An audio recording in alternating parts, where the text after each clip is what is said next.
En el origen Adán tenía el blues porque estaba solo. Así es que Dios le ayudó creando a la mujer. Ahora todos tenemos el blues. Willie Dixon. Hola, soy Alain Sancho, el saxo friki.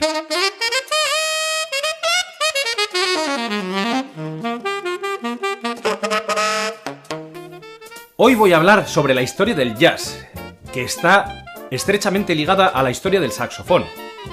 Si bien es cierto que el saxofón, en las primeras manifestaciones de jazz, es decir, en las raíces del jazz, tiene un papel anecdótico, a lo largo del siglo XX consigue un papel importantísimo dentro de la historia del jazz. Ambos han crecido y se han desarrollado juntos. Además, el resurgimiento del saxofón se debe en gran medida a la historia del jazz. Pero antes de nada, voy a explicar dónde se encuentran las raíces del jazz, de qué acontecimientos surge y cuáles son sus influencias. El nacimiento del jazz está indiscutiblemente ligado a la ciudad de Nueva Orleans. Personas de todas las nacionalidades vivían juntas con gran integración. El gitano y los chinos, los mejores que somos. De hecho, era la ciudad más cosmopolita y más musical de los Estados Unidos. A principios del siglo XVIII se introdujeron los primeros esclavos en la ciudad de Nueva Orleans, en Estados Unidos. La ciudad de Nueva Orleans, Luisiana, fue una colonia francesa hasta que Napoleón la vendió en 1803 a la República Norteamericana. Europeos de todas las nacionalidades convivían allí. Las prácticas religiosas de los esclavos negros, los spirituals, los cantos de trabajo, influidos además por las tradiciones europeas, evolucionaron hasta definirse aproximadamente en 1880 como lo que hoy conocemos como jazz. El origen está sin duda ligado a la ciudad de Nueva Orleans porque allí había grandes plantaciones de algodón, tabaco y además un importante mercado de esclavos. Este hecho dio prosperidad a la ciudad, pero por contra la llenó de salones prostíbulos y salas de juego. De hecho, la llamaron la ciudad del pecado. ¡Mano pecadora! Que era una pecadora de los Estados Unidos de Barbate. Siguiendo con el origen geográfico, voy a decir cuáles fueron las raíces del jazz, es decir, las músicas y acontecimientos que derivaron en la música jazz. En todas estas influencias, el saxofón no existía. Como ya dije en un vídeo pasado, el saxofón no llegó a los Estados Unidos hasta 1853. Lo trajo el director de orquesta Louis Julian junto con su saxofonista Bouille. Por un lado, a los esclavos africanos a partir de 1817 se les dejó bailar en una plaza de la ciudad llamada Congo Square. Allí improvisaban complejos patrones rítmicos. Pero la verdad es que muchos de estos esclavos no habían estado nunca en África, sino que provenían de las Antillas o de Latinoamérica. Los que habían venido de las Antillas traían influencias de los ritmos caribeños, y los que venían de Latinoamérica traían influencias de la música religiosa, con preguntas y respuestas antifonales, que luego derivaron en la música gospel. Por otro lado, en Nueva Orleans existía una comunidad única de gente libre, de color, llamada criollos. Muchos eran de piel más clara, descendientes de colonos europeos, españoles o franceses que se habían emparentado con sus amantes negras. Tengo una pareja que desde luego es más joven que yo, además es negro y quiero que la aceptes, por favor. Se identificaban con los europeos y despreciaban a la gente de color más oscura que ellos.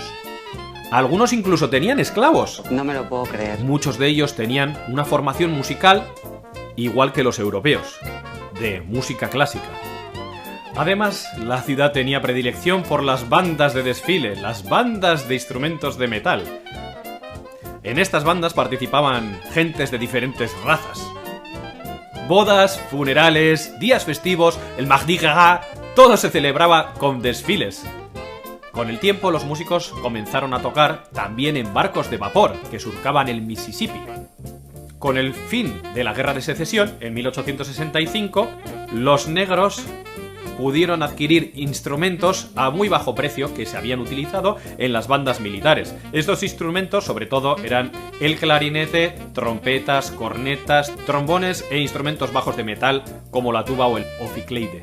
A pesar de no tener conocimientos musicales, adaptaron estos instrumentos a su música vocal y la improvisación fue el elemento fundamental. Estaría bien. Que estoy improvisando con toda la peña. Como he dicho antes, hasta 1853 el saxofón no llega a los Estados Unidos. Al principio es un gran desconocido, pero poco a poco va introduciéndose en la música estadounidense y finalmente alcanza un papel primordial. El estilo de tocar de los instrumentos de metal fue cambiando poco a poco. Al principio tocaban como en las bandas militares, pero fueron adaptándolo a el estilo vocal tocando con vibrato al final de cada nota. Al mismo tiempo tocaban con llamadas y respuestas, al igual que se hacía en la música de la Iglesia Baptista. Las manifestaciones públicas más populares eran los funerales, donde se acompañaba al difunto hasta el cementerio y se volvía en desfiles de marching band, en los cuales cada instrumento era solista. Así se festejaba la ascensión del difunto al cielo. Hay otro elemento muy importante. A partir de 1840, los cantos de juglares eran espectáculos de danza y comedia, escritos por blancos e interpretados por blancos pintados de negros, y años más tarde por negros pintados de blanco disfrazados de negros. Yo estoy flipando ahora mismo. Estos espectáculos reforzaban los atroces estereotipos raciales. Pero en todo caso, como llegaron a todos los rincones del país, produjeron las primeras canciones populares. En 1863, los Estados de la Unión hicieron cumplir la abolición de la esclavitud en el estado de Luisiana. En estos años se produjo una explosión de la creatividad de la raza negra.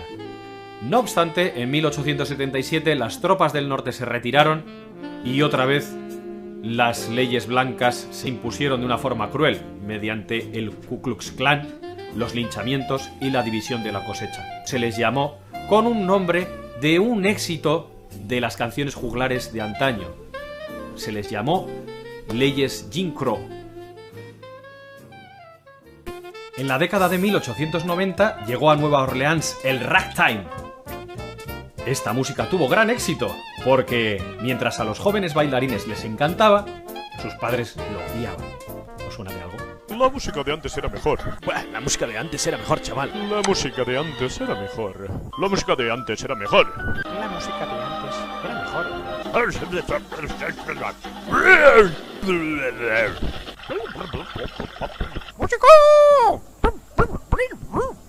Esta música sería la más popular en el siguiente cuarto de siglo, debido a la venta de partituras y a los músicos itinerantes.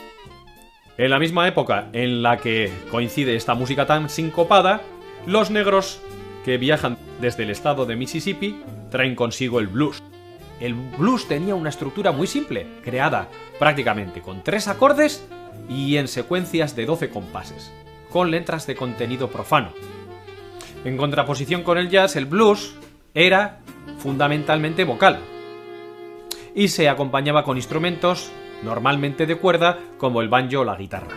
Hasta aquí ha llegado este capítulo, que ofrecía una primera fotografía del saxofón en los primeros años del jazz. En el próximo capítulo el saxofón tendrá un papel absolutamente relevante, pero esto lo veremos en el próximo episodio. ¡Hasta la vista, saxofrikis!